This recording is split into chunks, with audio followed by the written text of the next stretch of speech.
Hello viewers, welcome back to NBA Tech. Protomote many congratulations. Jar naam final merit list ot ahile. Olekh Abhinandan aru shubhechha জ্ঞাপন কৰিছো. আৰু তেওলোকৰ appointment আজি দিব. তেওলোকে নিশ্চয় ইতিমধ্যে ৰাওনা হৈছে ভেটেৰিনাৰী কলেজ খানাপাৰা গুৱাহাটীলৈ. So টেট পাস কৰাৰ পাছত প্ৰায় 2-3 বছৰ অপেক্ষাৰ অন্তত তেওঁলোকে চাকৰিটি পাবলৈ সক্ষম হৈছে, কষ্টৰ ফল পাইছে. So many congratulations. আৰু যাৰ নাম অহা নাই তেওঁলোকলৈ মই এটি কথা ক'ব বিচাৰো. চাওক, কিছু পইণ্টৰ কাৰণে যাৰ নাম থাকিছে. প্ৰথমতে কথা এটা ক'ব বিচাৰো, পুনৰ 4500 ডকুমেন্ট ভেৰিফিকেশন অতি সোনকালে হ'ব গৈ আছে. আৰু কম্পাৰেটিভ টু 5550 4500ত কাট অফ কিছু হলেও কম যাব. আৰু এই পইণ্টত থকা বিলাকৰ নাম যাৰ এপ্লাই অলৰেডি হৈছে, তেওঁলোকে যিসকল ক্যান্ডিডেটস এপ্লাই কৰিছে তেওঁলোকৰ নেক্সট 4500 যেতিয়া মেৰিট লিষ্ট কিনি আহিব তাত তেওঁলোকৰ নিশ্চয় নাম আহিব বুলি আমি আশাবাদী. আপোনালোকে হতাশ হ'ব নালাগে. হতাশ হোৱাটো স্বাভাৱিক.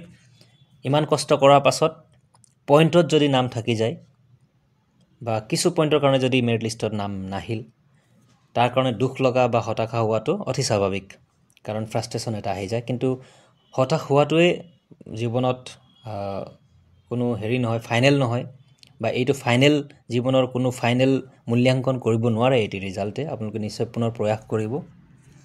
আৰু দ্বিতীয় কথা এটা হৈছে যে বিভিন্ন ধৰণৰ ক্যান্ডিডেটে ইয়াত কমেন্টছত কমেন্ট কৰা দেখা পাইছো যে কিছু পোষ্ট ভেনিস্ট হৈছে. হয়তো এনআইএস সকলৰ যিখিনি কেছ চলি আছে তাৰ কাৰণেও হ'ব পাৰে বা অন্য কাৰণেও কিছু পোষ্ট ভেনিস্ট হ'ব বুলি তেওঁলোকে কৈছে. সেইটো পৰৱৰ্তী সময়ত দেখা যাব.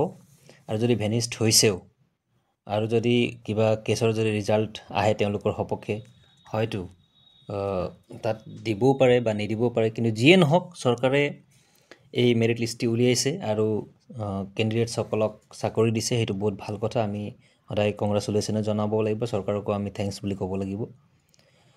আৰু বহুতে কৈছে যে আগত যেনেকে প্ৰভিজনেল মেৰিট লিষ্ট দিছিলে তেনেকে মেৰিট লিষ্টটি দিয়া নাই, কাট অফ দিছে আৰু ডাইৰেক্ট ৰিজাল্ট দিছে বুলি.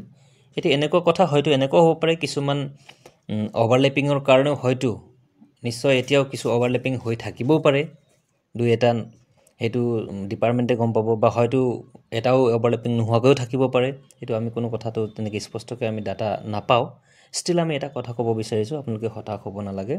যাৰ 4500ত এপ্লাই হৈছে তেওঁলোকৰ কিছু হলেও কাট অফ কমিব আৰু তেওঁলোকে চাকৰি পাবলৈ নিশ্চয় নেক্সট টাইম পৰৱৰ্তী টাইমতো সক্ষম হ'ব.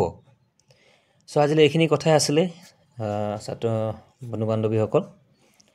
সো ইতিমধ্যে চৰকাৰে ঘোষণা কৰিলে ফাইনেল মেৰিট লিষ্ট, আৰু যাৰ নাম অহা নাই তেওঁলোকেও চিন্তা কৰিব নালাগে. পুনৰ 4500 তেওঁলোকে নিজৰ ডকুমেন্ট ভেৰিফাই কৰক আৰু পুনৰ প্ৰয়াস কৰক. বা অন্য বিভিন্ন ধৰণৰ দিনক দিনে বিভিন্ন ধৰণৰ ডিপাৰ্টমেন্টৰ চাকৰি ওলাই আছে, আৰু চৰকাৰে নিশ্চয় পুনৰ হয়তো টিচাৰৰ পোষ্ট উলিয়াব পৰৱৰ্তী সময়ত, তাতো এপ্লাই কৰিব পাৰিব. সো এইখিনি কথাই জনালো. থ্যাংক ইউ সো মাচ আজিলৈ.